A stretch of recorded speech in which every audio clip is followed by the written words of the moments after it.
Howard Phillips Lovecraft v kryptě.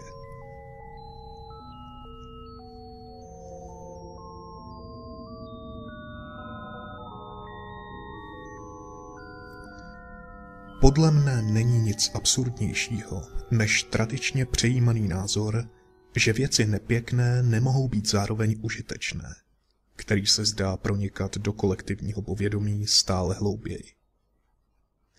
Když řeknu, že budu vyprávět o idylickém prostředí novoanglického venkova, o přídělském a nedovtipném hrobníkovi a o nemilé příhodě v hrobce, kterou si svou nedbalostí přivodil, průměrný čtenář bude sotva očekávat více než veselou, byť poněkud bizarní komedii.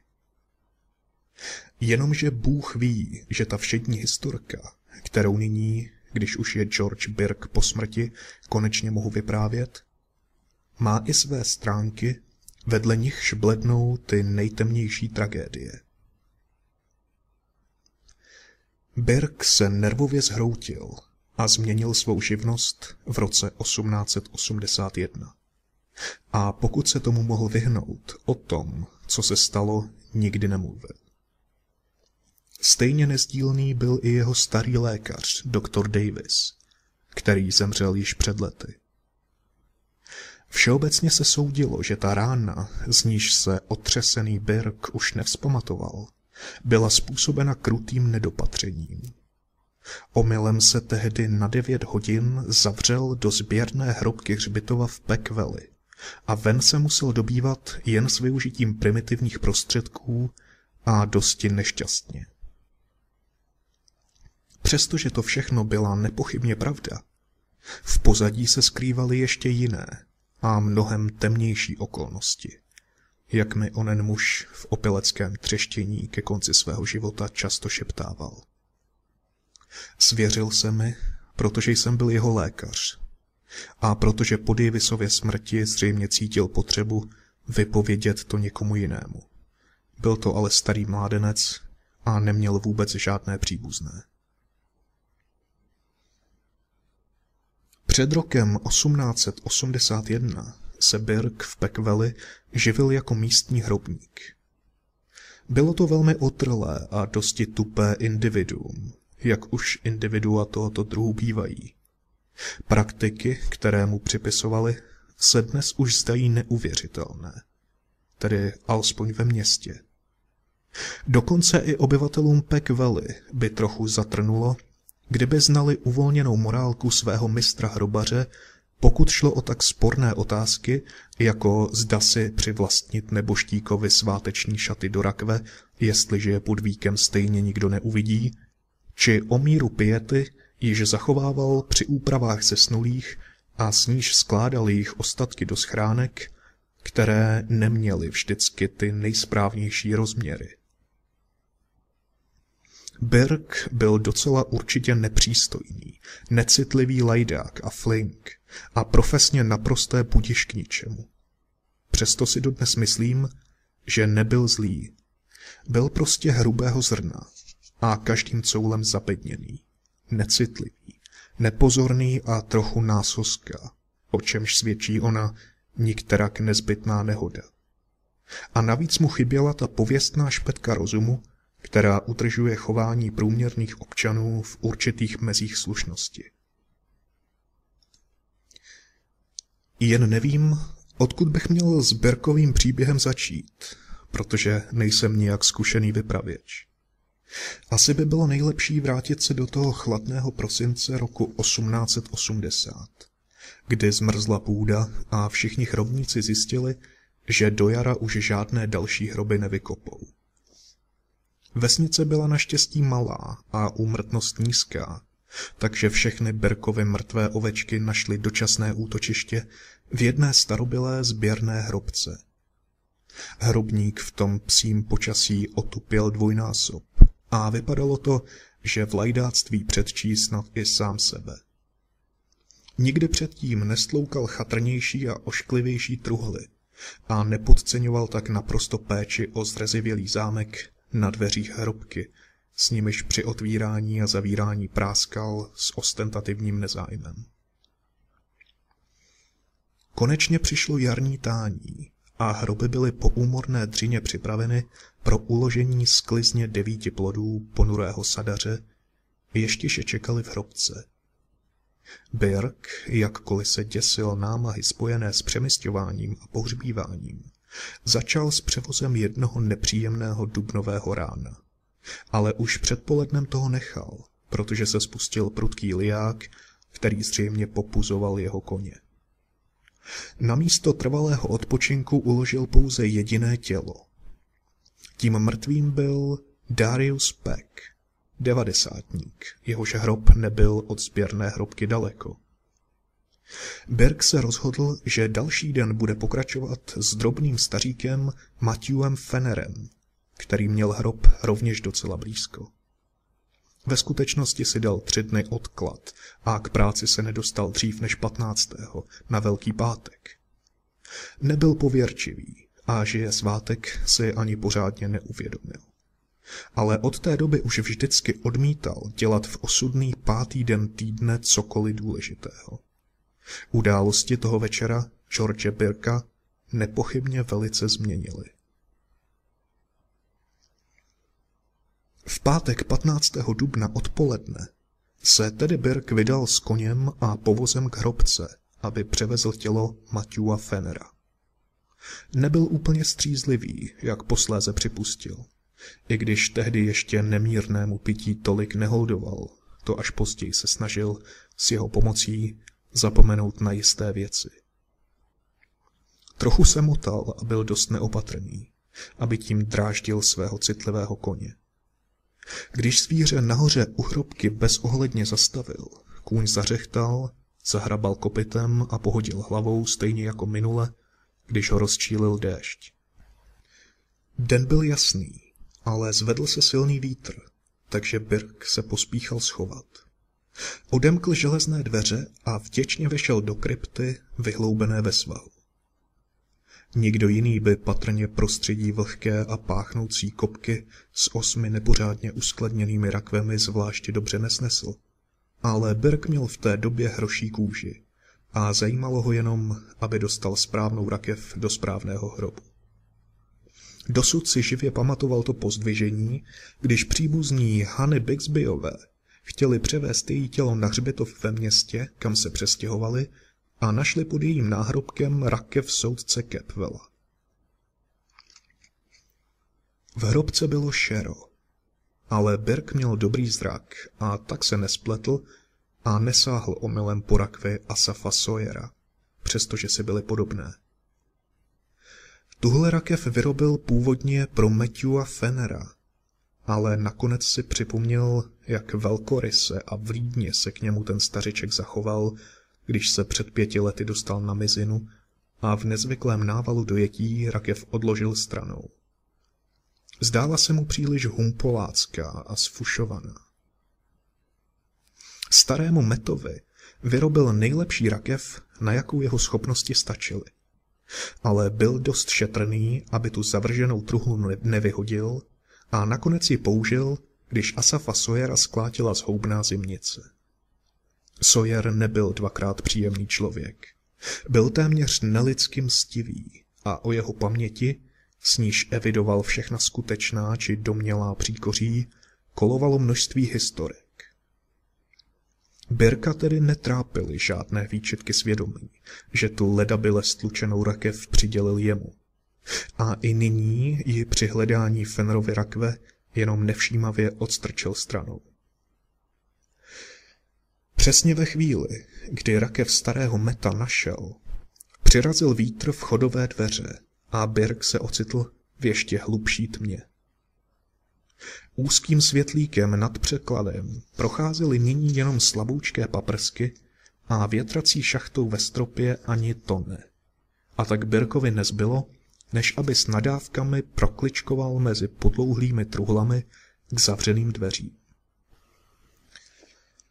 V ponurém přítmí zalomcoval zrezivělými držadly a zatlačil do železných plátů, překvapený, že ta masivní vrata kladou náhle takový odpor.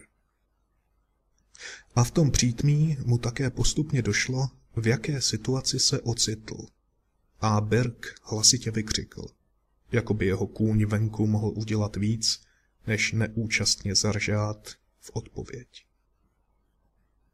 Neudržovaná západka se nepochybně zlomila a nepořádný hrobník, oběť své vlastní liknavosti, zůstal v hrobce uvězněn. Muselo se to stát kolem 3:30 odpoledne. Birk byl flegmatik a člověk praktického založení, takže dlouho nekřičel. Raději se pokusil nahmatat kolem sebe nějaké nářadí, jehož si předtím všiml v jednom rohu. Těžko říct, zda na něho zvláštní hrůza a děsivost jeho postavení vůbec zapůsobily.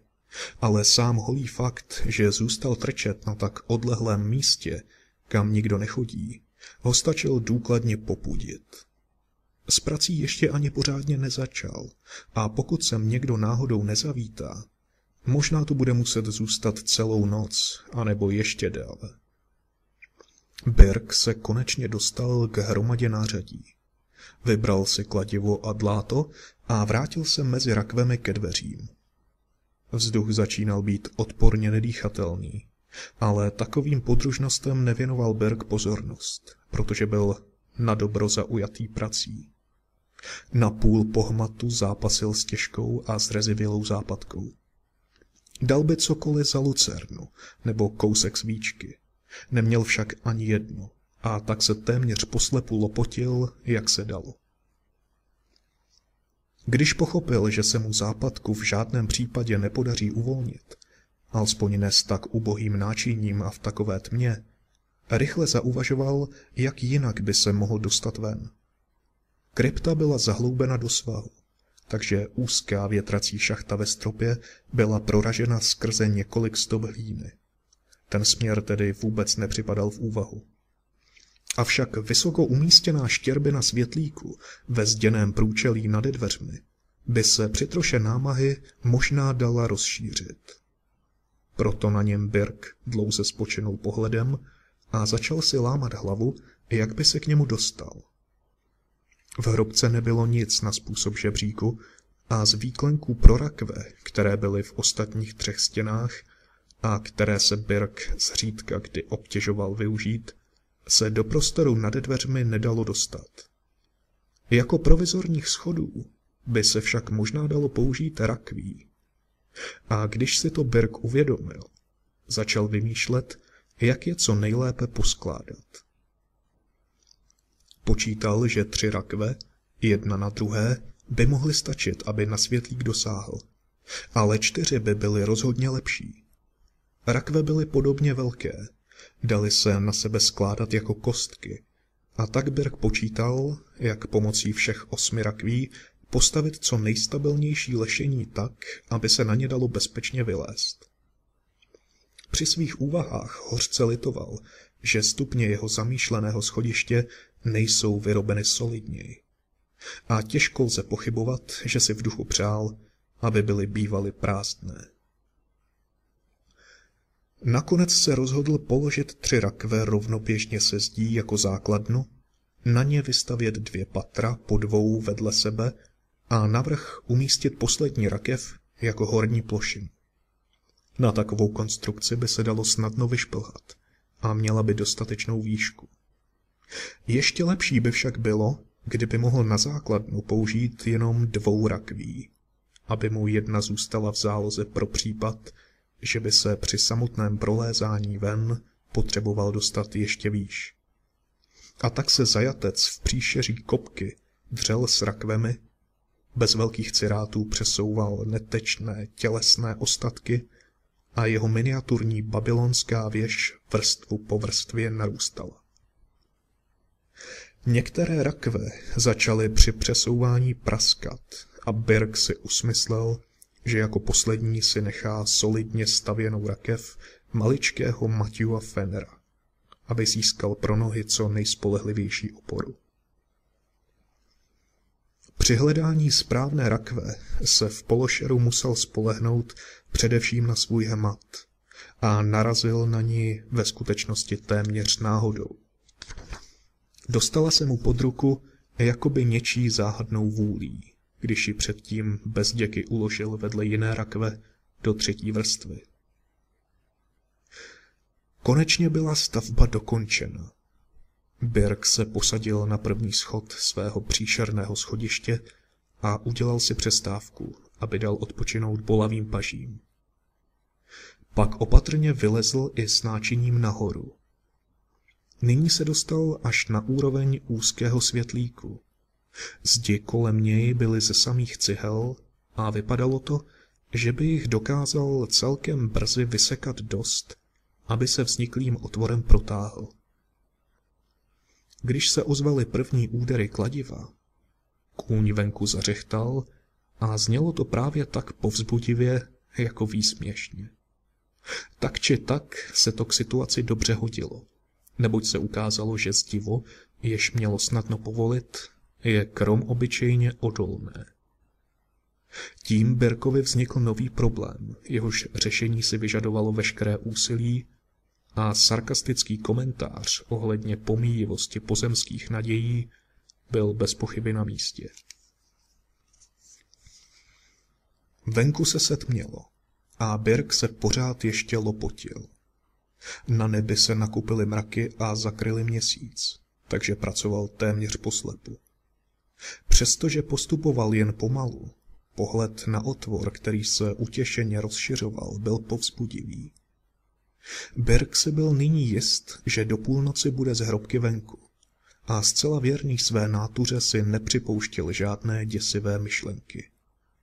Nedal se znepokojit pomyšlením na pozdní noční hodinu, tísnivé místo ani chmurnou společnost pod svýma nohama a se stoickým klidem odsekával na kámen stvrdlou cihlovou zeď.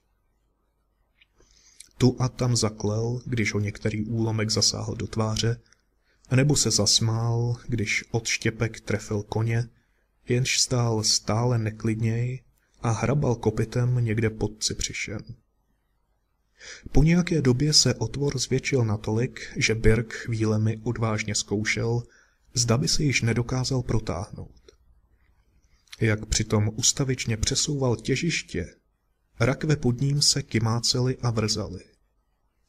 S úlevou si uvědomil, že nebude muset zvyšovat stavbu o další úroveň, protože otvor byl přesně tak vysoko, aby se dal použít, jakmile ho dostatečně rozšíří.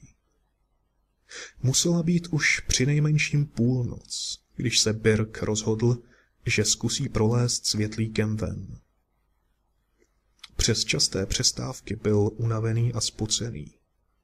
Slezl dolů a na okamžik se posadil na spodní rakev, aby nabral síly, než se odhodlá protáhnout otvorem a seskočit na druhou stranu. Vyhládlý kůň nyní ržál bez ustání a téměř zlověstně, a Birk si mlhavě přál, aby s tím zvíře přestalo. Ku podivu ho ani netěšilo, že se už brzy ocitne na svobodě, a skoro se té námahy děsil. Přeci jen už nabral určitou nadváhu lenivého středního věku. A jak znovu šplhal po vrzajících rakvích, uvědomoval si svou přílišnou tíhu velice naléhavě. Zvlášť když vylezl až nahoru a nervy drásající praskot ohlásil, že se pod ním cosi dřevěného bortí. Zřejmě se při výběru nejpevnější rakve na vršek konstrukce musel splést, neboť jakmile se vysoukal až nahoru, spuchřelé víko povolilo a Birk se probořil na 2 stopy hluboko do něčeho, co se ani on sám neodvážil si představit. Venku čekající kůň se vyděsil k nepříčetnosti, ať už oním zvukem, anebo příšerným puchem, který se z hrobky vyvalil. Vyrazil ze sebe zoufalé zařičení a bezhlavě se vyřítil do noci. Bláznivě rachotící povoz stáhl za sebou. Birk se ocitl v úděsném postavení, neboť byl nyní příliš nízko, než aby se vysekaným otvorem snadno vydrápal ven. Sebral však všechny síly k rozhodujícímu pokusu.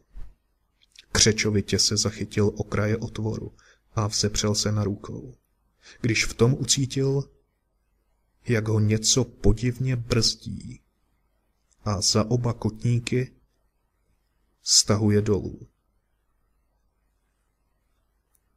V tu chvíli pocítil poprvé během té noci opravdový strach.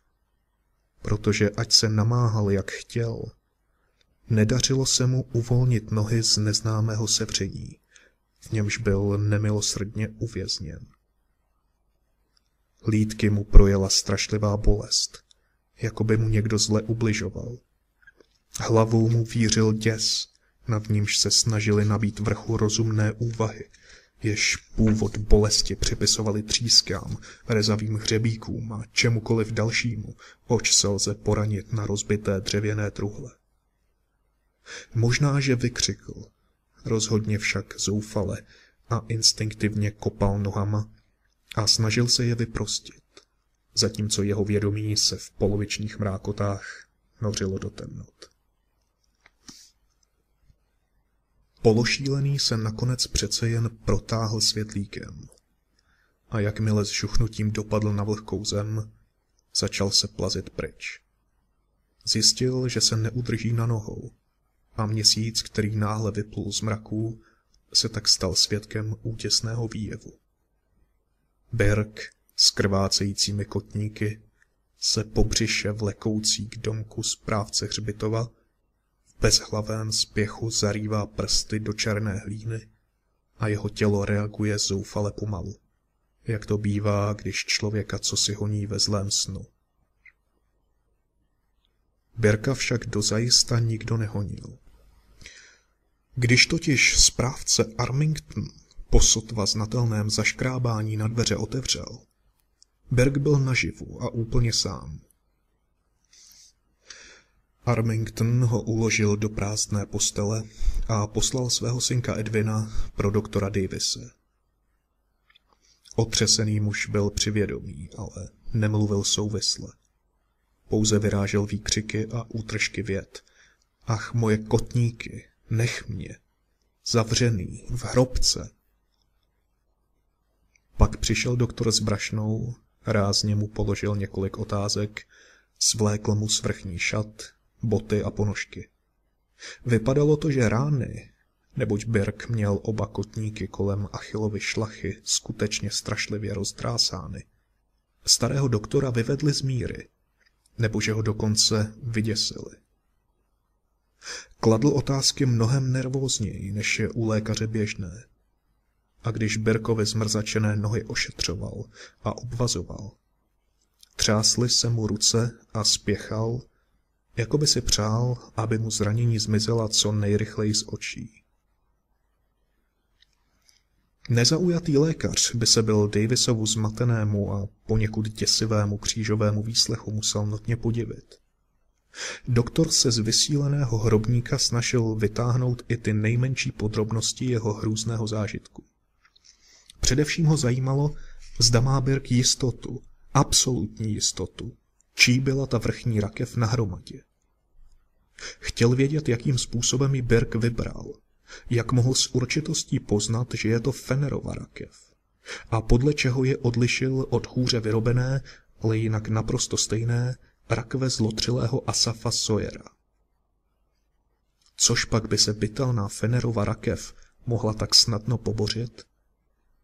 Davis, letitý vesnický lékař, byl přirozeně na pohřbu obou dvou, jelikož Fenera i Sawyera ošetřoval i na jejich smrtelné posteli. Dokonce si vzpomínal, jak mu při Sawyerově pohřbu vrtali hlavou, že ten mstivý farmář se vejde do rakve, která je téměř stejně velká jako rakev droboučkého Fenera. Doktor Davis zůstal u Berka plné 2 hodiny a naléhavě ho přesvědčoval, aby za všech okolností trval na tom, že si zranění způsobil výhradně o vyčnívající hřebíky a třísky z rozštípaného dřeva. Ničemu jinému, dodal ještě, by stejně nikdo neuvěřil a nic jiného by se ani nedalo dokázat. Bylo by vůbec dobré mluvit o celé záležitosti co nejméně a rány by neměl ošetřovat žádný jiný lékař. Berg této rady dbal po celý zbytek života a svůj příběh svěřil teprve mně.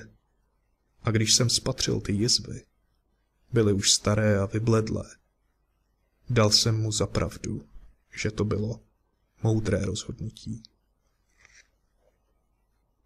Zůstal už navždy chromý, protože hlavní šlachy měl zpřetrhané, ale nejvíc zmrzačena byla podle mého názoru jeho duše. Myšlenkové pochody, kdysi tak nevzrušené a logické, zůstaly nesmazatelně poznamenány a bylo žalostné ho pozorovat, jak reaguje na náhodně zaslechnutá slova jako pátek, hrobka či rakev. I na slova méně zřejmých konotací. Jeho vyděšený kůň se vrátil domů, zatímco jeho vyděšený rozum ne. Neúplně. Birk změnil živnost, ale vnitru mu už navždycky cosi hlodalo. Možná to byl jenom strach, a možná to byl strach smíšený s podivnými, pozdními výčitkami svědomí kvůli hrubostem, jichž se v minulosti dopustil. Ovšem, že jeho pití v něm jedině jitřilo bolest, kterou se snažil zmírnit. Když té noci doktor Davis od Birka odešel, vzal si lucernu a zamířil ke staré sběrné hrobce. Měsíc osvětloval rozházené úlomky cihel a poničenou fasádu. Západka na dveřích pod dotekem zvenčí lehce povolila. Zocelen dávnými zážitky s pitevem vstoupil doktor dovnitř a rozhlédl se. Vší silou musel potlačit nevolnost, jež se zmocňovala jeho duše i těla, vyvolaná tím, co uviděl a co ucítil. Hlasitě vykřikl a o chvilku později ještě strašlivěji zalapal po dechu. Pak se otočil a utíkal nazpátek do domku a porušil všechny zásady lékařského povolání, když vyburcoval svého pacienta. Třásl jím a v třaslavém šepotu na něj chrlil přívaly slov, jež se do Birkova sluchu vpalovaly jako syčící vitriol. Byla to Asafova rakev, Birku. Přesně jak jsem si myslel. Poznal jsem ty zuby v horní řadě, mu před ní chyběly. Pro Boha živého nikdy ty rány nikomu neukazuji. Tělo už bylo k nepoznání, ale takovou touhu po pomstě jsem v lidské tváři, či co z ní zbylo, jak živ neviděl. Víš, jaký amok ho posedal, když šlo o pomstu? Starého Raymonda zlikvidoval 30 let poté, co vedli spor o hraniční čáru, a loni v srpnu ušlapal štěně, když po něm chňapalo. Byl to vtělený ďábel, Birku, a já věřím, že ta jeho zuřivá zásada oko za oko mohla zvítězit i nad samotnou zubatou. Bože můj, taková nenávist. Nechtěl bych se stát její obětí. Birku, proč si to udělal? Byl to lump a já ti nevyčítám, že jsi ho dal do vyřazené rakve, ale ty jsi vždycky zacházel moc daleko. Chápal bych, že jsi chtěl ušetřit práci, ale sám nejlíp víš, jaký byl starý Fenr malý. Co budu živ, nikdy na ten pohled nezapomenu. Musel si kolem sebe kopat hodně zběsile, protože Asafova rakev ležela až úplně na zemi. Měl proraženou lebku a všechno ostatní bylo rozházené kolem. Já už v životě viděl ledacos, ale tohle bylo i na mě moc. Oko za oko. Pane Bože, Birku, ty jsi dostal, co jsi zasloužil. Z té lebky se mi zvedl žaludek, ale to druhé bylo ještě mnohem horší. Ty nohy, čistě useknuté v kotnících, aby se vešly do odložené rakve Mata Fener.